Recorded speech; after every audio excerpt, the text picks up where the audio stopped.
The lightning AK presenting the Lion King. इस मूवी की शुरुआत में हमें एक जंगल को दिखाया जाता है जहाँ पर पूरा एटमॉस्फेयर हैप्पीनेस से भरा रहता है और सभी के सभी जानवर एक तरफ चले जा रहे थे क्योंकि सभी को पता था कि आज इस जंगल के राजा मुफासा की बेटे का राज्याभिषेक किया जाना है। इसीलिए जंगल के सारे जानवर, फिर चाहे वो छोटी सी चींटी हो या फिर सबसे बड़ा जानवर हाथी, वो इस खुशी के माहौल में शामिल होने के लिए आ जाते हैं। जिसके बाद फिर किंग मुफासा और क्वीन सराबी के पास में राफिकी आ जाता है जो कि सबसे पहले छोटे सिम्बा का राज्याभिषेक करता है और सभी जानवरों को दिखाता है कि ये उनका आगे का आने वाला राजा होगा। जिससे जंगल के जितने भी जानवर थे वो सभी के सभी झूम उठते हैं। उन सभी को खुशी थी कि उनका एक नया राजा बनेगा, साथ ही वो उसका सम्मान भी करते हैं। इसके बाद अब हमें एक लिटिल रैट को दिखाया जाता है जो कि खाने की तलाश में इधर उधर भटक रहा था और वो पहुंच जाता है मुफासा के भाई स्कार की गुफा में, जो कि उस लिटिल रैट से कहता है कि हम जैसे छोटे लोगों को हमेशा जूठन खाने को ही मिलता है क्योंकि दावतों के मजे तो बड़े लोगों के होते हैं। और वैसे भी हम दोनों की किस्मत एक जैसी है क्योंकि हमें तो चाहिए आजादी। तभी वहाँ पर एक पक्षी आ जाता है जिसका नाम होता है जाजू। वो कहता है कि यहाँ पर हमारे महाराज मुफासा आने वाले हैं और वैसे तुम्हें इस चीज का जवाब देना होगा कि आज तुम सभा में क्यों नहीं आए थे। तो स्कार कहता है कि मैं किसी को भी जवाब नहीं देता, यहाँ तक कि वो जाजू को भी मारने के लिए झपटता है कि तभी वहाँ पर किंग मुफासा आ जाते हैं। वो उससे कहते हैं कि मैं ये जानना चाहता हूँ कि आज तुम सिम्बा के राज्याभिषेक में क्यों नहीं आए थे। तो स्कार कहता है कि शायद वो चीज मेरे दिमाग से निकल गई थी। तो जाजू कहता है कि तुम तो राज परिवार के सदस्य हो, तुम्हें तो सबसे आगे होना चाहिए था। तो स्कार गुस्से से कहता है कि मैं हमेशा से ही पहले नंबर पे था और फिर वो यहाँ से जाने लगता है। तो मुफासा उससे कहता है तुम मुझे कभी भी धोखा मत देना। तो स्कार उससे कहता है कि तुम मुझे कभी भी धोखा मत देना। तो मुफासा को गुस्सा आ जाता है और वो उससे कहता है कि क्या तुम मुझे ललकारने की कोशिश कर रहे हो। तो स्कार उससे कहता है कि मैं ऐसा कैसे कर सकता हूँ दोबारा, और वैसे भी राज तो ताकत से होता है, इसीलिए आप तो यहाँ के हमेशा राजा रहेंगे। तो मुफासा कहता है कि आज मैं तुम्हारा राजा हूँ, आने वाले समय में सिम्बा तुम्हारा राजा बनेगा। तो फिर स्कार वहाँ से बिना कुछ सुने ही चला जाता है।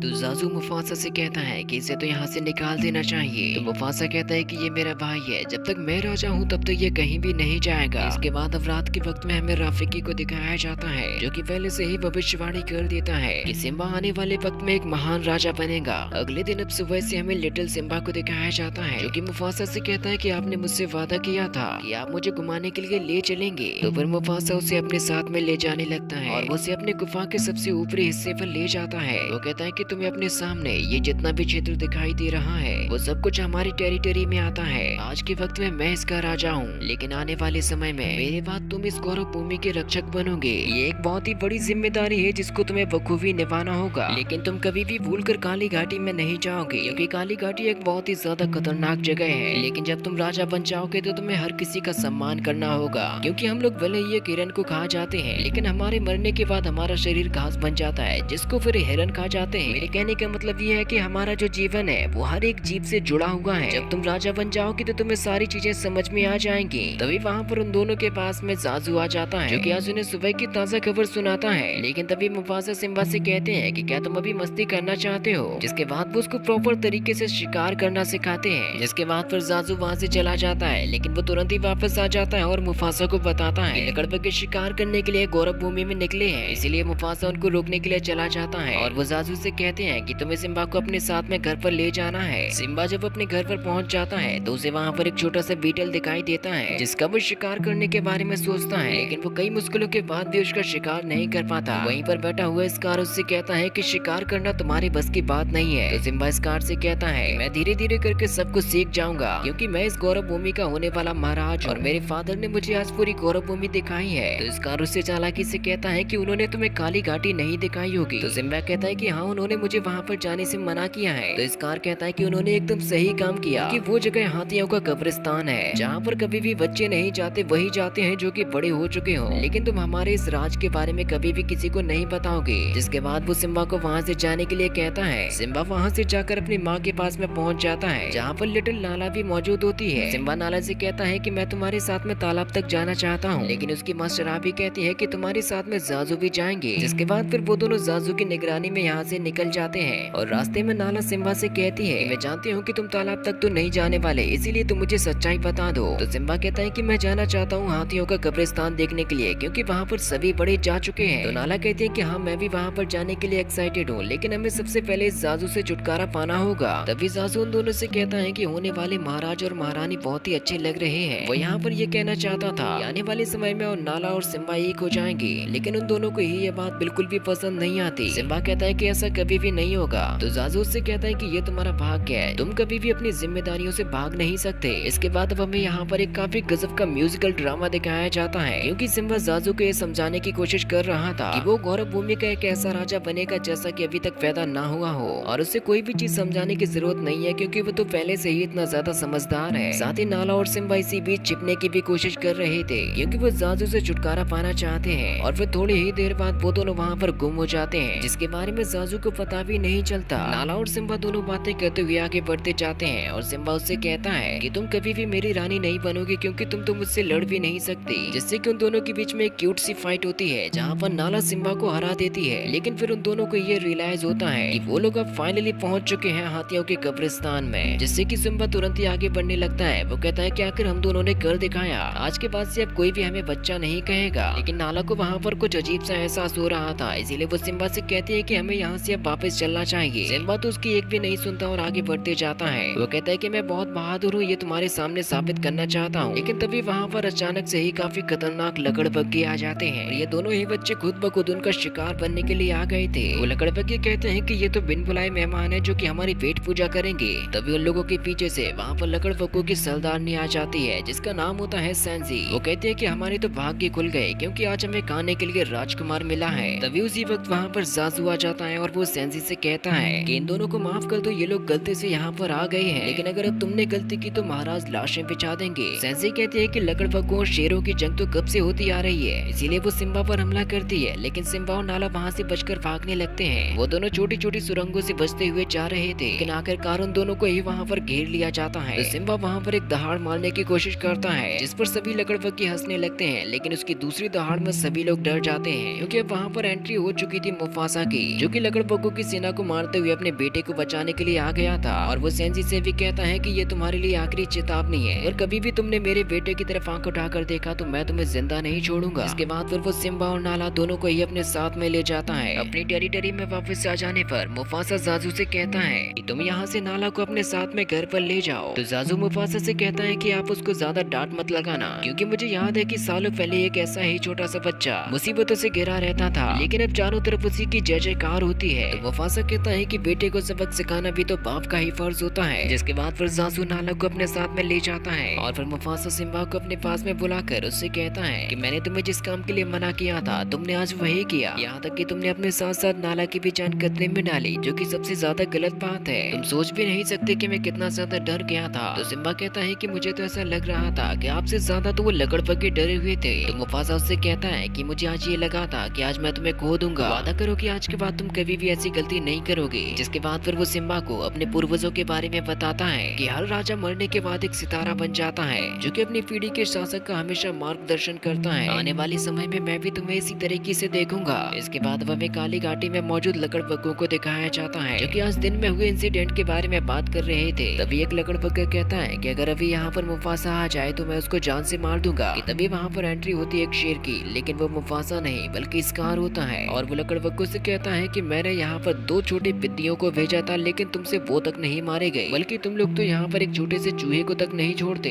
तो वो लकड़बग्घे कहते हैं कि अभी क्यों न तुम्हें ही यहाँ पर खा लिया जाए। तो स्कार उन लोगों से कहता है कि मैं तुम्हारे लिए आज की नहीं बल्कि पूरी जिंदगी भर की दावत लेकर आया हूँ, क्योंकि मुफासा ने शिकार पर बेफिजूल की पाबंदियां लगाई हुई हैं। जब मैं राजा बन जाऊंगा तो किसी भी तरीके की कोई पाबंदी नहीं होगी, इसीलिए मैं तुम्हारी मदद चाहता हूँ ताकि हम लोग मुफासा को मार सके। और वो लकड़बग्घों से वादा भी करता है वो उन्हें अपनी सेना में शामिल कर लेगा और एक बहुत ही खतरनाक प्लान वो यहाँ पर बना लेता है। अगले दिन अब हमें स्कार और सिम्बा को एक घाटी में जाते हुए दिखाया जाता है जहाँ पर स्कार सिम्बा को दहाड़ना सिखाता है और उससे कहता है हर शेर की जिंदगी में एक ऐसा समय आता है जब उसको इस दौर से गुजरना पड़ता है, क्योंकि हमें यहाँ पर अपनी एक दहाड़ को ढूंढना पड़ता है जो कि पहाड़ों को धकेला दे। और उससे कहता है कि तुम जब तक वापस मत आना जब तक कि तुम्हें अपनी दहाड़ ना मिल जाए। लेकिन उसने वहाँ पर लकड़बग्घों को भी निगरानी पर लगाया हुआ था। इस कार के वहाँ से जाते ही सिम्बा कई बार दहाड़ मारने की कोशिश करता है, लेकिन तभी उसको एहसास होता है कि यहाँ पर कुछ तो गड़बड़ होने वाली है, क्योंकि उस घाटी के अंदर हजारों की तादाद में वाइल्ड बीस्ट आ जाते हैं जिनको इस तरफ खदेड़ दिया था लकड़बग्घों ने, क्योंकि वो उनकी मदद से सिम्बा को मारना चाहते हैं। और उसी वक्त स्कार मुफासा के पास में पहुंचकर उसको बता देता है कि सिम्बा घाटी में फंसा हुआ है और उसकी जान खतरे में है, इसीलिए वो भी इसी तरफ आने लगता है। सिम्बा अपनी जान बचाने के लिए एक छोटे से पेड़ पर लटका हुआ था और ऐसा देखकर मुफासा तुरंत ही उसी घाटी में कूद जाता है उसकी जान बचाने के लिए। स्कार जाजू से कहता है कि तुम यहाँ पर सेना को ले आओ, तब तक मैं उसकी मदद करता हूँ। मुफासा वाइल्ड बीस्ट के बीच में से जाते हुए सिम्बा को बचाने के लिए पहुंच जाता है, लेकिन वो दोनों ही वहाँ पर नीचे गिर जाते हैं। जहाँ से मुफासा जैसे ही सिम्बा को बचाता है वो तुरंत ही नीचे गिर जाता है, लेकिन फिर वो दोबारा से उसी घाटी पर चढ़ने की कोशिश करने लगता है, लेकिन सिम्बा इसी जगह पे मौजूद था जहाँ से उसको मुफासा दिखाई नहीं देता। मुफासा स्कार से मदद मांग रहा होता है, वो कहता है कि मुझे यहाँ से निकालो, लेकिन स्कार मुफासा को वहीं पर धक्का दे देता है, जिससे कि नीचे गिरने पर उसकी मौत हो जाती है। जब वहाँ से कोई भी जानवर नहीं निकलता तो सिम्बा तुरंत ही नीचे जाकर अपने पापा को देखता है, लेकिन वो वहाँ पर कुछ भी नहीं कर सकता था क्योंकि मुफासा की जान चली गई थी। इसीलिए फिर सिम्बा वहीं पर मुफासा की लाश के पास में बैठ जाता है, लेकिन तभी वहाँ पर पीछे से स्कार आ जाता है और वो सिम्बा से कहता है कि आखिर ये तुमने क्या कर दिया। महाराज को तुम्हारे ऊपर कितना भरोसा था कि तुम बड़े होकर एक महान महाराज बनोगे, लेकिन उन्होंने ये कभी भी नहीं सोचा होगा कि तुम्हें उसकी मौत का कारण बनोगे। तुम्हारी माँ क्या सोचेगी कि उनका खुद का ही बेटा महाराज की मौत का कारण बना। तो सिम्बा स्कार से कहता है कि मुझे क्या करना चाहिए। तो स्कार उससे कहता है कि यहाँ से भाग जाओ और कभी भी वापस मत आना। यहाँ तक कि वो सिम्बा के पीछे लकड़बग्घों को भी लगा देता है जो कि उसको मारने के लिए उसके पीछे भाग रहे थे, लेकिन तभी सिम्बा वहाँ घाटी से नीचे फिसल जाता है और उन लकड़बग्घों को लगता है इतना छोटा सा बच्चा इतनी ऊंचाई से गिरने के बाद कैसे बच पाएगा। इसलिए वो लोग वापस लौट जाते हैं और खबर दे देते हैं कि सिम्बा भी मारा गया, लेकिन सिम्बा वहीं पहाड़ी पर लटक गया था। इसके बाद वो अपने घर पर वापस जाने के बजाय गौरव भूमि को छोड़ देता है और यहाँ से चला जाता है। इसके बाद अब हमें सभी शेरों को दिखाया जाता है जिनके पास में होता है स्कार। वो कहता है कि एक दुर्घटना में हमारे महाराज मारे गए, हमारा बेचारा सिम्बा भी उसी के दौरान मारा गया, इसीलिए अब मजबूरी में मुझे इस गौरव भूमि की कमान संभालनी होगी। लेकिन इतनी बड़ी जिम्मेदारी को संभालने के लिए मैं मदद लूंगा अपने कुछ लकड़बग्घे साथियों की, जिससे कि अब गौरव भूमि की पूरी दशा ही बदलने वाली थी।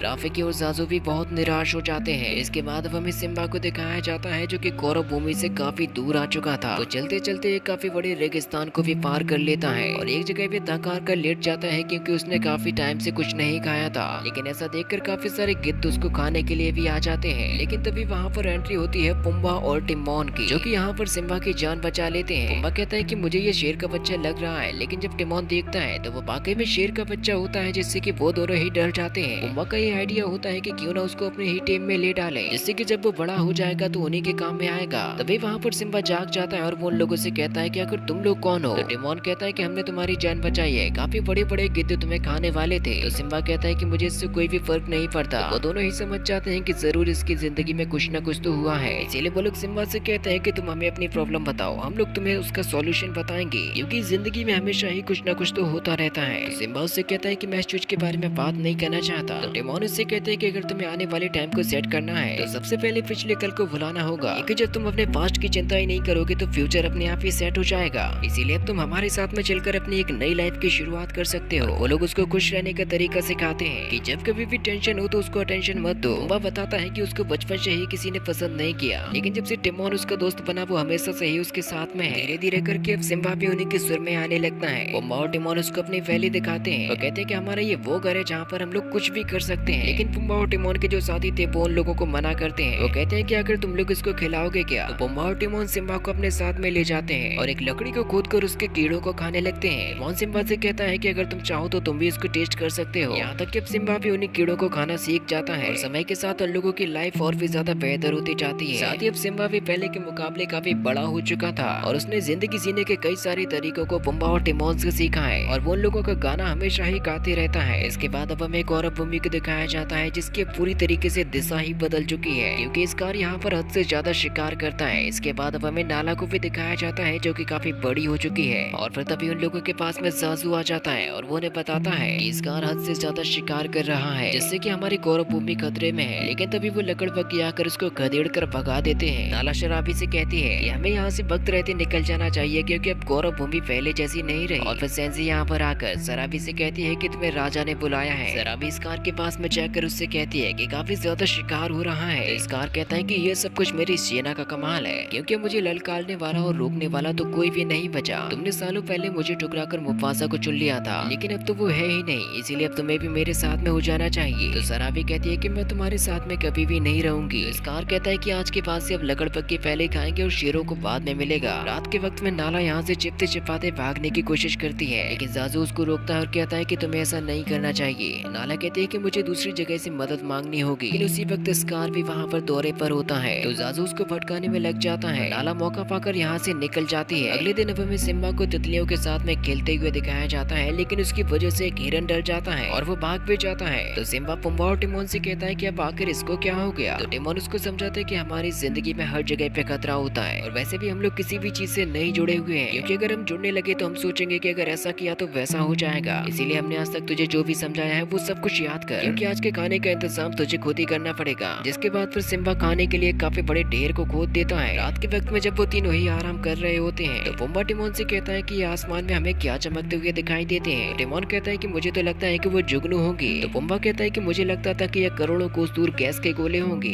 सिम्बा कहता है कि वैसे किसी ने मुझसे एक बार कहा था कि पुराने वक्त के महान राजा हमें वहाँ से देखते रहते हैं। लेकिन इतना सुनकर पुम्बा और टिमोन बहुत ही ज्यादा हंसते हैं। वो कहते हैं कि आखिर ये बात तुम कैसे सोच सकते हो, क्योंकि जो राजा मर चुके हैं वो हम जैसे फालतू लोगों को क्यों देखेंगे। लेकिन इस बात से सिम्बा को काफी बुरा लगता है और वो वहाँ से चला जाता है। सिम्बा अब दुखी होकर एक किनारे पर जाकर बैठ जाता है, जहाँ पर उसके सिर हिलाने की वजह से कुछ बाल उखड़कर नीचे की तरफ गिरते हैं, जिनको अगले दिन एक चिड़िया उठाकर ले जाती है। लेकिन दूसरी चिड़िया उसको फेंक देती है, जिसको फिर जिराफ खा जाता है, जिसको फिर एक गुबरैला गोबर के साथ में लुढ़काते हुए ले जा रहा था। लेकिन फिर वो बाल उसमें से निकलकर एक बवंडर के साथ में उड़ जाते हैं, जो कि कुछ चींटियों के पास में जाकर गिरता है, जिसको एक चींटी उठाकर ले जाने लगती है, जो कि उस पेड़ पर चढ़ रही होती है जिस पर राफिकी रहता है। और उस बाल को देखकर राफिकी तुरंत ही उठा लेता है और समझ जाता है कि सिम्बा अभी भी जिंदा है, जो कि अब काफी बड़ा हो चुका है। इसके बाद अब हमें पुम्बा और टिमोन को दिखाया जाता है, जो कि अपनी वैली में गाना गाते हुए जा रहे होते हैं। यहाँ तक कि उन दोनों के साथ में बाकी के जानवर भी हो जाते हैं और वो सभी के सभी मस्ती करते हुए आगे बढ़ते जा रहे थे। लेकिन तभी उनके ऊपर अचानक से एक शेरनी हमला कर देती है, जो कि होती है नाला, और वो यहाँ पर पुम्बा के पीछे पड़ी हुई थी। वो अपनी जान बचाने के लिए गुफा की तरफ जाता है, लेकिन वो वहाँ पर चढ़ नहीं पाता और उसको बचाने के लिए वहाँ पर सिम्बा आकर नाला के साथ में फाइट करने लग जाता है, जहाँ पर नाला अभी भी उसके ऊपर भारी पड़ती है, जिससे कि सिम्बा तुरंत ही समझ जाता है कि ये तो नाला है। तो नाला उससे कहती है कि मुझे यकीन नहीं हो रहा कि तुम अभी जिंदा हो, क्योंकि हमें तो बताया गया था कि तुम मारे गए, और अगर तुम जिंदा हो तो वापस लौट कर क्यों नहीं आए। तो सिम्बा उससे कहता है कि यही मेरा घर है और तुम्हें भी यहीं पर रुक जाना चाहिए। तुम एक बार मेरे साथ में यहाँ पर आकर तो देखो, तुम्हें काफी मजा आएगा। उसके साथ में घूमने पर नाला को यह जगह काफी अच्छी लगती है। लेकिन पुम्बा और टिमोन समझ जाते हैं कि अब यहाँ पर क्या हो रहा है, क्योंकि उन दोनों की जो बचपन की नोकझोंक थी वो एक लव स्टोरी में बदल चुकी थी। वो दोनों ही एक दूसरे को देख रहे थे, साथ में वो दोनों एक दूसरे के साथ में काफी मस्ती भी करते हैं, जिससे कि अब उनके बीच की जो दूरियां थी वो भी मिट जाती हैं। वापस लौटने पर नाला सिम्बा से कहती है कि मुझे ये जगह तो काफी पसंद आई, लेकिन तुम मुझे एक बात बताओ कि जब तुम जिंदा हो तो वापस लौट कर क्यों नहीं आए, क्योंकि तुम हमारे राजा और गौरव भूमि को तुम्हारी जरूरत भी है। तो सिम्बा कहता है कि मेरी जरूरत किसी को भी नहीं है, क्योंकि स्कार अब राजा है और मैं वहाँ पर कभी भी वापस नहीं जाऊंगा। तो नाला कहती है कि वो जो घाटी में हुआ था वो सिर्फ एक हादसा था, उसमें तुम्हारी कोई भी गलती नहीं थी। तो सिम्बा कहता है कि तुम्हें अंदाजा भी नहीं है कि मुझ पर उस वक्त क्या बीती थी, लेकिन हमारे साथ जिंदगी में कुछ न कुछ बुरा तो होता ही रहता है और हम उसको लेकर कुछ भी नहीं कर सकते, इसीलिए मुझे किसी चीज की परवाह भी नहीं है। तो नाला कहते है कि तुम वो सिम्बा नहीं रहे जिसको मैं जानती थी, और मैं जा रही हूँ अपनी गौरव भूमि को बचाने के लिए, भले ही चाहे इसमें मेरी मौत क्यों ना हो जाए। जिसके बाद फिर सिम्बा भी वहाँ से दूसरी तरफ जाने लगता है और वो अपने आप से ही कहते जा रहा था कि भले ही वो यहाँ से चली गई, लेकिन मुझे उसकी कोई भी परवाह नहीं है। लेकिन अब यहाँ पर आ चुका होता है राफिकी। तो सिम्बा उससे कहता है कि मुझे परेशान मत करो, और कौन हो तुम। तो राफिकी उससे कहता है कि मैं अच्छी तरीके से जानता हूँ कि मैं कौन हूँ, लेकिन तुम तो खुद भी नहीं जानते कि तुम कौन हो। तो सिम्बा कहता है कि देखिए आप मेरे बारे में कुछ भी नहीं जानते।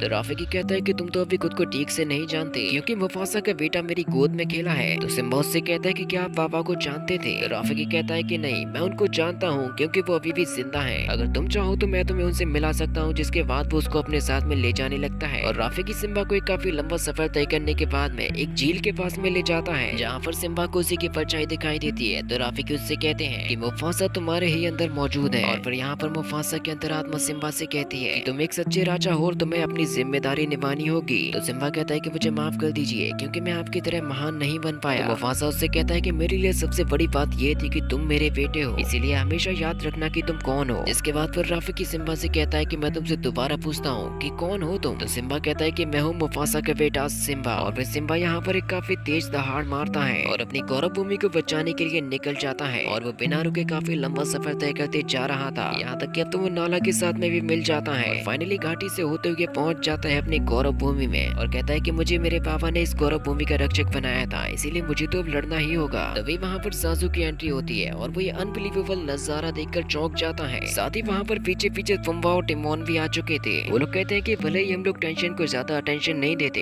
लेकिन अब हम तेरा साथ नहीं देंगे तो फिर किसका देंगे। और उन लोगों का इंट्रोडक्शन साजू के साथ में भी होता है। वो लोग जैसे ही आगे बढ़ते हैं उन्हें काफी सारे लकड़बग्गे दिखाई देते हैं, जिनसे छुटकारा पाने के लिए यहाँ पर इस्तेमाल किया जाता है पुम्बा को, ताकि वो उसके पीछे लग जाए और सिम्बा आगे की तरफ बढ़ सके। और सिम्बा मौका पाते ही आगे की तरफ बढ़ जाता है। रफीकी को पता था कि अब जंग होने वाली है, इसलिए वो भी तैयार हो जाता है। दूसरी तरफ स्कार सराबी को फोर्स कर रहा था उसकी रानी बनने के लिए, जिसकी वजह से उन दोनों के बीच में लड़ाई तक हो जाती है। लेकिन तभी वहाँ पर एंट्री होती है सिम्बा की, जिसको देखकर सभी लोग चौंक जाते हैं, खास करके स्कार, क्योंकि उसे बताया गया था कि सिम्बा को मार दिया गया है। सिम्बा यहाँ पर स्कार से कहता है कि तुम मुझे केवल एक वजह बता दो कि मैं तुम्हें जिंदा छोड़ दूं, क्योंकि अब तो यहाँ पर सभी शेर एकजुट होकर लड़ने के लिए भी तैयार थे। तो स्कार कहता है कि मैं कभी भी ये नहीं चाहूंगा कि मेरी वजह से मेरी फैमिली का कोई भी मरे। इतनी शर्म की बात होगी कि मैं किसी अपने की मौत का कारण बनूंगा। तो सिम्बा कहता है कि मैं वो सब कुछ पुरानी बातें भुला चुका हूँ। तो स्कार कहता है कि इनमें से कोई भी उस बात को नहीं भूला। तुमने इन्हें अपनी सच्चाई नहीं बताई कि तुमने क्या किया था। इन्हें बता दो कि मुफासा की मौत का जिम्मेदार कौन है। सिम्बा कहता है कि मैं जिम्मेदार हूँ, और इसी बात को लेकर स्कार सिम्बा को दबाने लगता है। वो उससे कहता है कि हम तुम्हें राजा कैसे मान ले जब तुमने अपने ही पिता को मार दिया था, इसीलिए तो मुझे बताओ कि क्या तुम यहाँ के राजा हो। तो सिम्बा कहता है कि नहीं, मैं राजा नहीं हूँ, बल्कि मैं तो कुछ भी नहीं हूँ। और जैसे ही वो किनारे पर पहुंच जाता है वो वहीं से लटक जाता है। तो स्कार यहाँ पर सिम्बा से कहता है कि मैंने ये नजारा पहले भी कहीं पर देखा हुआ है। वो कहता है कि मुफासा ने मुझे इसी तरीके से मरते वक्त देखा था, और मैं तुम्हें एक और राज की बात बताता हूँ कि मुफासा को मैंने ही मारा था। जिस बात से गुस्से में आकर सिम्बा स्कार को पकड़कर ऊपर की तरफ आ जाता है। सिम्बा सभी को बता देता है कि इसी ने हमारे राजा की जान ली थी, जिससे कि अब स्कार की सेना और सिम्बा की सेना में फाइट शुरू हो जाती है, जहाँ पर काफी सारे लकड़बग्गे सिम्बा को मारने के लिए जाते हैं। तो उसकी मदद करने के लिए जाती है नाला। दूसरी तरफ अब हमें पुम्बा और टिमोन को दिखाया जाता है, जहाँ पर उसके पीछे काफी सारे लकड़बग्गे पड़े हुए थे। और जब पुम्बा के पास में कोई भी रास्ता नहीं बचता तो वो वहाँ पर लकड़बग्गों से लड़ने लग जाता है। इससे कि लकड़बग्गों को भी अपनी जान बचाकर भागना पड़ता है। और अब दूसरी तरफ नाला के सामने सेंसी आ जाती है, जो कि शुरुआत से ही उसको खाना चाहती थी। और उन दोनों के बीच में यहाँ पर एक बहुत ही खतरनाक फाइट शुरू हो जाती है। यहाँ तक कि जाजो भी इस फाइट में शामिल हो चुका था, जिसकी मदद करने के लिए वहाँ पर रफीकी आ जाता है, और वो भी इस युद्ध में शामिल था। साथ ही अब तो वहाँ पर पुम्बा और टिमोन भी आ चुके थे। यहाँ पर पुम्बा काफी सारे लकड़बग्गों को उठाकर फेंक देता है। जब नाला की फाइट सेंसी के साथ में हो रही होती है तो वो उसको पकड़ के वहीं पहाड़ी से नीचे फेंक देती है। यहाँ तक कि अब तो सभी के सभी लकड़बग्गे डरकर भागने लगे थे। और ऐसा देखकर स्कार भी अपनी जान बचाकर भागता है, लेकिन उसका पीछा कर रहा होता है सिम्बा। और जब स्कार के पास में भागने का कोई भी रास्ता नहीं बचता तो वो सिम्बा से कहता है कि मुझे माफ कर दो, क्योंकि ये सब कुछ मुझसे उन लकड़बग्गों ने करवाया था जिनको मैं मारने ही वाला था। लेकिन ये सारी बातें वहाँ पर आ रहे लकड़बग्गे सुन लेते हैं। और स्कार सिम्बा से कहता है कि क्या तुम अपने ही अंकल की जान लोगे। तो सिम्बा उससे कहता है कि भाग जाओ यहाँ से, क्योंकि मैं तुम्हारी तरह नहीं हूँ। लेकिन स्कार यहाँ पर सिम्बा को धोखे से मारने की कोशिश करता है। दोनों के बीच में असली शेरों वाली फाइट शुरू हो जाती है। यहाँ पर स्कार सिम्बा की ताकत के आगे नहीं टिक पाता और उसी पहाड़ी से नीचे चला जाता है, जहाँ पर उसकी लकड़बग्गों की सेना आ जाती है। वो कहता है कि हम लोग अपना राज फिर से जमाएंगे, जिसमें थोड़ा सा ही वक्त लगेगा। लेकिन लकड़बग्गों को पता था कि ये बहुत ही बड़ा धोखेबाज है, इसीलिए वो सभी के सभी मिलकर उसको यहीं पर खत्म कर देते हैं। इसके बाद अब सिम्बा अपनी फैमिली के पास में पहुंच जाता है। फाइनली उसने अपनी टेरिटरी को वापस से हासिल कर लिया था। इसके बाद अब राफीकी भी उसको अपना आशीर्वाद दे देता है, क्योंकि अब फाइनली सिम्बा का समय आ चुका था। और एक नई सुबह के साथ में सिम्बा का दौर शुरू हो जाता है। थोड़े ही टाइम बाद गौरव भूमि फिर से हरी भरी हो जाती है और दोबारा से राज्याभिषेक का वक्त आ चुका था, क्योंकि अगला लायन किंग बनने का वक्त आ चुका है सिम्बा के बेटे का, जिसमें पूरे जंगल के जानवर शामिल होते हैं। साथ ही अब तो पुम्बा की भी फैमिली बन चुकी है। न्यू लायन किंग की दहाड़ के साथ में ये मूवी यहीं पर खत्म हो जाती है। गाइस, आप लोगों को ये मूवी एक्सप्लेनेशन कैसा लगा हमें कमेंट में जरूर से बताइएगा।